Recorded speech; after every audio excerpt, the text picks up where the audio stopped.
Writers, today we begin the second bend of our unit. If you think of the bends in the unit almost as chapters in your work, today's chapter is not radically different than the work you've been doing. You'll continue working on your same book, you'll follow the table of contents, and you'll continue to shift between drafting and then revising those chapters. But the focus of my teaching and your work today will change. Instead of focusing on the organizational plan for the writing, we'll focus on the qualities of good information writing. You all know that I'm a horrible eavesdropper. I listen into other people's conversations all the time.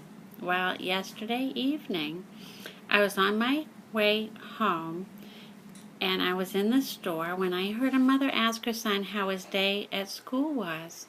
And of course, you know, I couldn't resist leaning in and listening. I bet you even guessed what he said. Fine. Well, then that mother tried again. She jumped to another topic this time, and she asked what he planned to do that weekend. And he answered, play. She jumped to yet one more topic. What do you want for supper? You can guess what he answered. Food. I realized what that boy was doing was a really extreme example of what some information writers do. The boy kept telling just one thing about a topic, and then the conversation jumped to another, and then another. What that boy needed to learn was to elaborate, or to say more. My hunch is that although none of you are like that boy, I bet each of you could elaborate more. Well, writers, today I want to teach you that when informational writers revise, they often consider ways they can add more or elaborate.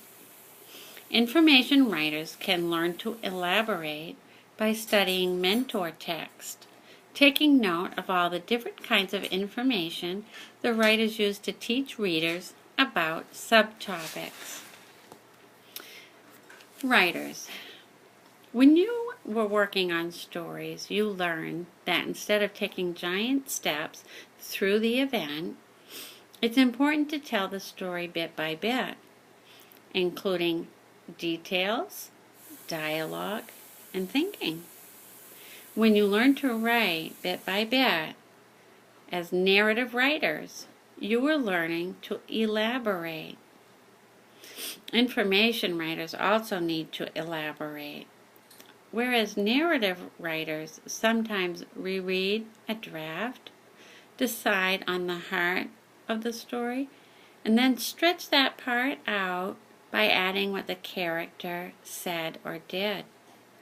Information writers elaborate in very different ways. In this unit, you'll learn lots of ways to elaborate.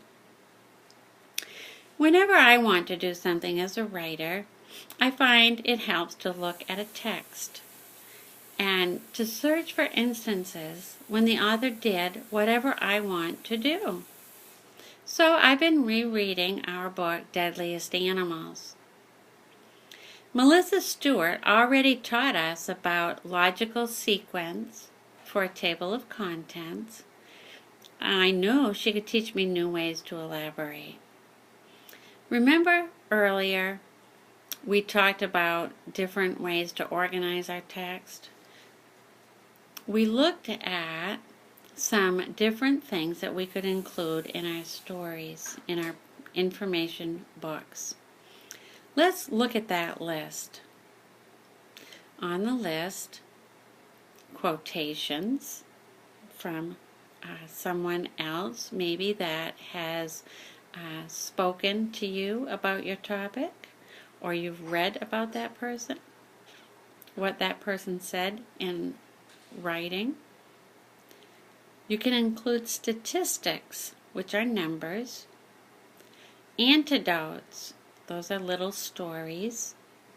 Observations, things that you noticed. Descriptions, perhaps you saw pictures or you read about it.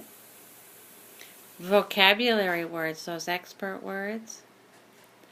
Lists, labels, especially when you're doing diagrams. Different punctuation. You might use colons, dashes, parentheses. So I read a bit of this book, and I found in this passage that she has elaborated not just by telling facts, but also by including an image.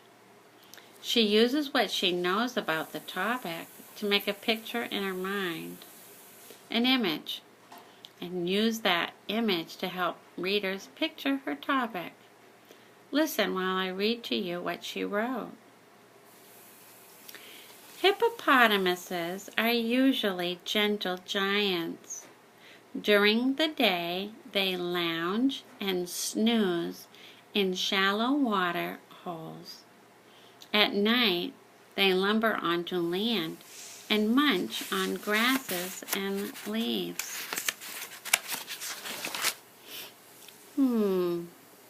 I'm noticing she's not picturing one day, one time.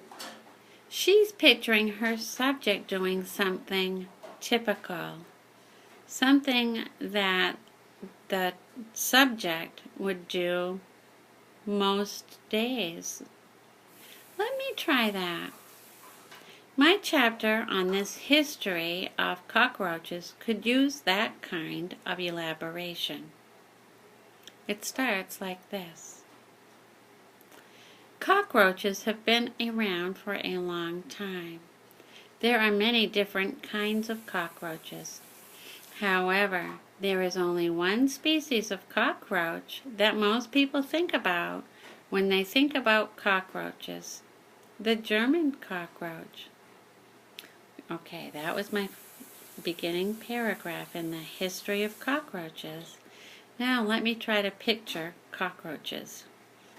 I know they won't be wallowing in mud holes like hippos. Cockroaches have been around for a long time. When the earth was young, even before dinosaurs walked, about 350 million years ago, cockroaches were skittering across the land. Did you see how I pictured my subject and I just added one sentence, and it made my paragraph much more interesting? Well, I made sure that I said more about one of my key points, but I didn't do it in any old way. I tried to use the move my mentor author used, which was using facts with imagery. I tried to picture my cockroach. Now, I can keep studying this part of my mentor text to help me elaborate on the rest of my chapter. Or I can find another section that uses another elaboration technique I admire and try that. Now, it's your turn to try. I'd like you to join me in our group area while we try it as a group, this elaboration technique.